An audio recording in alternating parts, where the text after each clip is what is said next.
Look, in those dark moments of despair, when you wonder if the world can ever truly change, I present you with this. In 2003, people could smoke indoors and no one said a damn thing about it. Change happens. Keep the faith.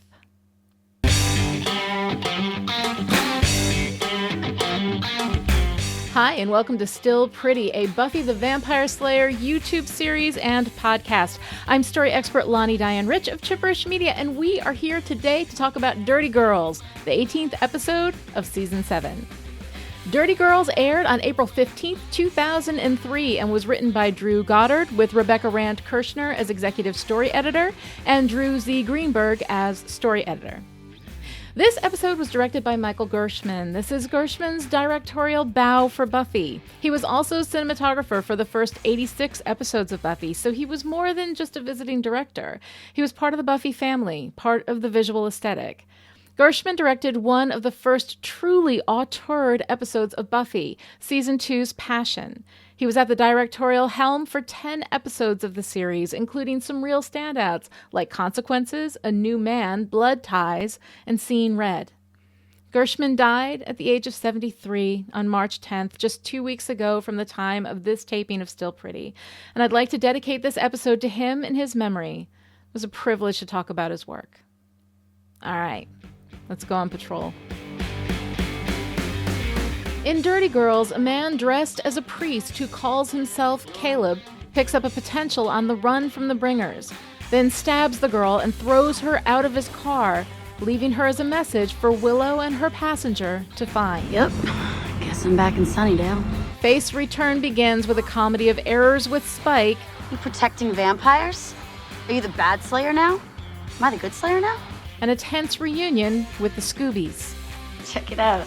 Brat's all woman size. But she settles in quickly, making friends with Spike in the basement. In case you're feeling all dust-happy again after your long incarceration. Well, not if you're all repenty. It takes the fun out of it. After getting fired from her job at the school, Buffy heads to the hospital as the injured potential, named Shannon, tells the story of Caleb's attack and relays his message for Buffy. He said, I have something of yours. While Caleb traipses down serial killer memory lane with the first out at the vineyard, Buffy starts to make plans to go on the offensive, despite Giles' reservations. We cannot go into battle unprepared. We have to have more time. Buffy and Faith track a bringer to the vineyard, then gather up the forces to pull off the raid. When they get there, however, Caleb is more powerful than anticipated. He knocks Buffy out and cuts through the potentials like a hot knife through butter before finally setting his sights on Xander. Well, you're the one who sees everything, aren't you? Well, let's see what we can do about that. As Caleb preaches to his faithful flock of the evil one, Buffy wanders the streets of Sunnydale alone. And all they have to do is take one more step, and I'll kill them all. See? I told you it had a happy ending. After the cold open in Dirty Girls, we start the episode with one of the most appalling Xander sequences we've had to date. And that, unlike other bars for Xander, is a pretty high bar. The sexualizing of hunted teenage girls terrified for their lives, even in a dream sequence, is problematic on so many levels, I don't even think I can count them all. But let's talk a little bit about Xander as the Joss Whedon self-insertion fantasy. Joss Whedon, as you all have certainly heard by now, is a problematic and complicated figure when it comes to feminism. On the one hand, he created Buffy while thinking specifically about creating a feminist story in which the pretty blonde who always gets killed in the horror films is, in reality, the thing that the monsters are afraid of. It's a nice subversion of the trope, definitely groundbreaking for its time, and Buffy has a lot of strong feminist themes that work wonderfully, some of the most powerful of which are evident in this very episode. But on the other hand, Whedon has exhibited some troubling behavior with regard to women in his personal life, and that sheds an illuminating, if disturbing, light on the character of Xander, who Whedon has said he patterned after himself. Privilege makes you blind to certain things, and the areas of Whedon's blindness seem to be predominantly packed inside the patriarchal Trojan horse that is Xander Harris. When Xander behaves badly, which is mostly in regard to women, he is always given a pass. What is, on its face, abhorrent behavior with regard to male sexual entitlement becomes, through Xander, something we're supposed to see as cute in a very boys will be boys, isn't he adorable kind of way. Like when he felt entitled to Buffy's return of his affections. Xander, I'm sorry. I just don't think of you that way. I'll try. I'll wait. Xander. No. Forget it. I'm not him. I guess the guy's got to be undead to make time with you. When, in another disturbing dream sequence, he managed to objectify everyone from Willow and Tara to, most appallingly, Joyce. You know, a man's always after. Conquest? I'm a conquistador. The way he constantly condescended to and insulted Anya, the way he cheated on Cordelia, and the way he degraded Willow by making her the other woman, these are all appalling behaviors which passed by mostly unchallenged. Now, I hear you all shouting, Willow cheated too. Yes, she did. But afterward, Willow felt bad for Oz and Cordelia. Xander felt sorry for himself. You want to do Guilt-a-Palooza? Fine, but I'm done with that. Starting this minute, I'm gonna grab a hold of that crazy little thing called life and let it do its magical little Healy thing. What's done is done. Let's be in the moment. Behold the beauty that is now. And we'll get to a full discussion of all that when Still Pretty starts over as a traditional conversational podcast with my co-host, film theory geek, and brilliant feminist thinker, Noelle LaCroix. The new Still Pretty, which will launch when this video series and season 7 are finished, will start over at season 1, and you can bet we're going to talk at length about Xander's problematic past as we relive it all over again.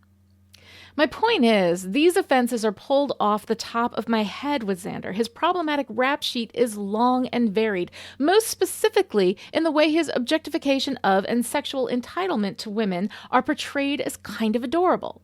But as Jennifer Cruzy once said, if you can't be a good example, be a horrible warning. And Xander is our horrible warning of what happens when patriarchal values are so ingrained in us culturally that we can't even see them.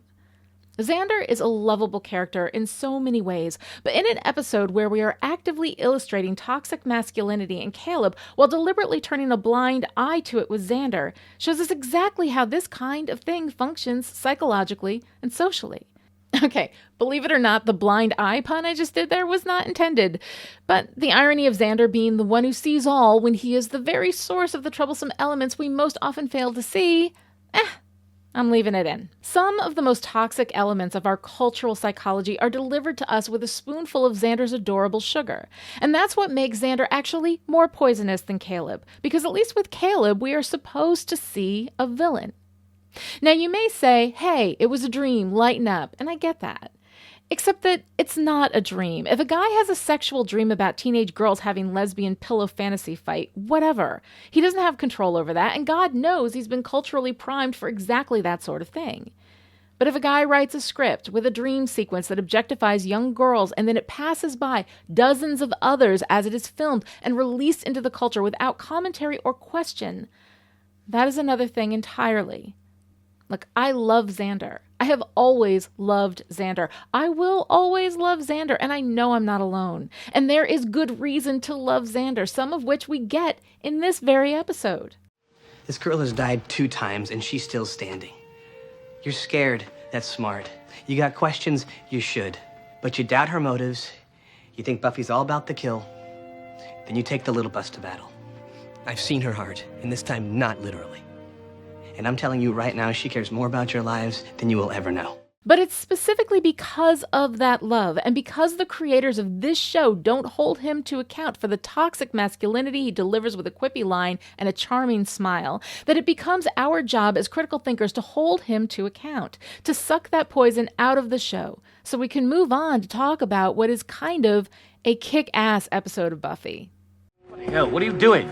I'm on your side. Yeah? Maybe you haven't heard. I've reformed. So have I. I reformed way before you did.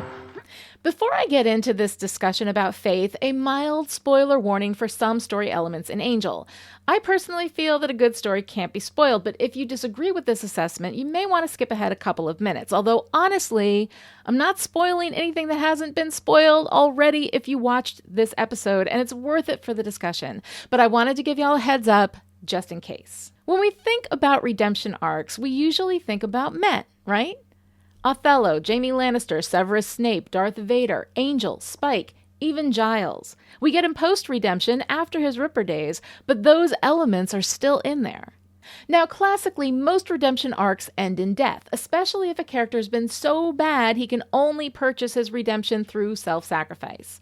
Alternately, we don't see many redemption arcs for women. Bad women are typically punished with death.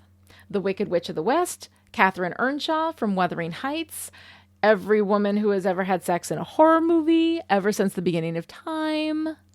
But they are not customarily allowed to search for their own redemption first, and they are not redeemed in death. They are punished. But here we have Faith, who was last seen before this most recent appearance spanning episodes of both Angel and Buffy, 3 years earlier in the Angel episode Sanctuary, when she chooses to go to prison to pay for her crimes. Now, Faith's redemption comes from her willingly allowing herself to be held in prison, which she broke out of to help with a crisis on Angel, and then skipped on up to Sunnydale to finish out the season with the rest of our merry band of Scoobies. The fact that Faith, as a woman, is allowed to live at all after being both sexually assertive and guilty of murder is kind of a revolutionary moment in our cultural storytelling about women.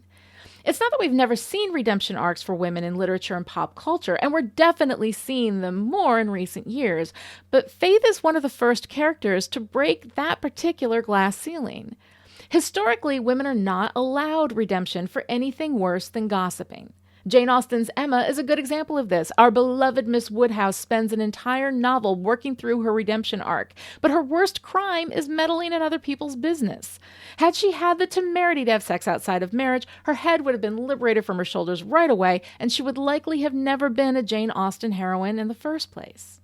Yeah, did you ever think in your entire life you would hear a literary comparison between Emma Woodhouse and Faith Lehane? That's what you come to Still Pretty for, folks. Anyway, when we talk about Buffy's feminist street cred, we can do far worse than point to Faith Lehane being allowed to live long enough to have her life threatened by the First in Season 7 as Exhibit A. How do you like what I'm wearing? Just another dirty girl? And since you only dress up in dead folk, I'm guessing one who's already been paid her wage. Wrapping up an evil, misogynistic serial killer in the cloak of a man of faith with the character of Caleb is an uncomplicated thing to unpack. On its surface, religion is supposed to be one of the unquestionable symbols of goodness, which is of course why so many of the most truly evil people on the planet routinely shield themselves behind an outward obsession with virtue. And there is something about that brand of shameless hypocrisy which makes these kinds of characters such philosophically crunchy sources for fiction. Historically, Buffy's relationship to religion has been limited to surface iconography. The crosses, the holy water. Hell, Buffy's weapons chest is routinely filled with communion wafers. Buffy has tiptoed to the edges of the religious well, but has never drunk from it, not until this episode. And that contrast is almost violent now as we dive deep into a very dark space with almost no context. Using religious themes in storytelling is a grand tradition, and talking about religion with any depth is something Buffy has refrained from doing at all, aside from, as I've noted, borrowing surface iconography. Those religious symbols are included only as a reference to traditionally religious vampire mythology, in which the only way to stop true evil is through the power of ultimate goodness, symbolized by the church. Buffy picked up the symbols of the church and has been running with them since the first episode, but for the most part, the show has left the associated meaning behind. I mean, let's take a look at it. We've had vampires, demons, true evil, but we don't traipse at all in actual religion as a contrast to that. Buffy never goes to church, even at Christmas. We reference Willow's Judaism thinly, but we never see her at temple or enjoying a Seder during Passover or halting demon-fighting activities in order to observe a Shabbat. Even in Season 5, when we introduce Glory as a god, we're referencing more a classical Greek mythological envisioning of the idea, not a religious one. We did have the monks and medieval knights sort of whisper at religion during Season 5 a bit, but not so much that we'd actually have to think about it. But here, we see one of the most truly evil characters ever to grace the small screen, quoting scripture and wearing the cloth. What are we saying now about religion? That it's irrelevant at best, and at worst, hypocritical and inherently evil. I can't imagine the experience of watching Buffy as a religious person. I come from preachers on both sides. My father was one, my maternal grandfather was one, both complicated and not unproblematic individuals. I myself am a preacher, although I preach the gospel a story, baby, so not exactly the same thing. Still, I feel inherently unqualified to talk much about the complicated portrayals of religion in Buffy. I see Buffy as a decidedly secular text, borrowing symbols but not paying any heed to their cultural power, and as such, leaving a lot of that power on the table untouched. To marry a deeply identified religious figure with the ultimate in evil is an interesting choice for this season, and it adds a layer of disturbing darkness to what is already a fairly dark story arc. It's at this point in season 7 that I always feel like I do when I've had a bit too much to drink. I'm taking in everything around me, but I have that nagging feeling that I'm missing something that's a little too much for my buzzing brain to process. Caleb's presence at this point in the story is almost overwhelming. I feel like Buffy broke into a vault of symbology and meaning and ran out with its arms full of unearned context, stolen gems falling to the ground as it runs away with a booty it is not prepared to spend properly. In the end, it feels like the show is making a commentary on how the most evil things of all are the things that pretend to be good, but it's borrowing from a space that is so much more complex than it's prepared to deal with. And in the end, it feels unfinished and not fully thought through. At the same time, it's the creepiest thing Buffy has ever done. While I'm almost never truly scared of the overly latex CGI demons dripping ectoplasm and viscera, Caleb scares the hell out of me because we step away from the classic Buffy model of metaphor and move into territory owned and operated by the very real Calebs we have all met, praising virtue while wreaking havoc on their victims, often through the form of invisible emotional and psychological abuse heaped upon those who are naive enough to equate claims of virtue with actual virtue, and they are not the same thing. Caleb is scary because Caleb is real, and I am not used to Buffy traipsing that close to reality. But despite appearances, I don't think Caleb says much about religion specifically. It's just another carelessly borrowed symbol, a novice wielding a sword he has not been trained to use.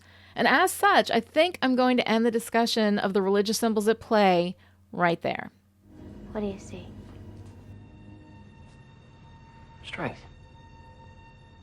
And the loneliness that comes with real strength. Nothing about my pert and bouncy hairdo? You're her. For my money, Dirty Girls is hands down the scariest episode of Buffy. After maybe Hush, but it's a tight race. As I talked about in the last episode of Still Pretty, we are now launched into the third act of season 7, where things get darker, consequences get harsher, and we don't know that all of our beloved characters will make it through to the end. The tone-deaf dream sequence with Xander aside, this is a great episode. We get the return of Faith, the continuation of the heartbreaking distance between Buffy and Giles, a few funny moments to lighten the darkness, and the beginning of the grim march toward the final showdown with the First. We go into our final movement with Buffy being lifted up by Xander, only to fail in a battle she was unprepared to wage, resulting in dead and injured potentials, and Xander's loss of his eye. In the end, once again, Buffy is alone. At the end of this episode, I'm always left feeling sad, scared, alone, and grief-stricken. Not emotions I particularly enjoy, but exactly, I think, what the episode wants and needs viewers to feel as we move forward in the story. And that, my friends, is the very essence of effective storytelling. All right, that's it for today. This episode of Still Pretty was brought to you by Chipperish media producer Ariella Jaglam. Ariella supports Chipperish Media at the power producer level, and as a reward, gets to produce whatever show she wants. Thank you, Ariella, and thank you to everyone who supports Chipperish Media and makes all of this possible. Visit patreon.com/Chipperish to find out how you too can become a Still Pretty producer. I'll see you next time with my thoughts on Season 7, Episode 19, Empty Places. Until then, stay pretty. Still Pretty is a Chipperish media production and is entirely patron-supported. To find out how you can keep us in production, visit patreon.com/Chipperish.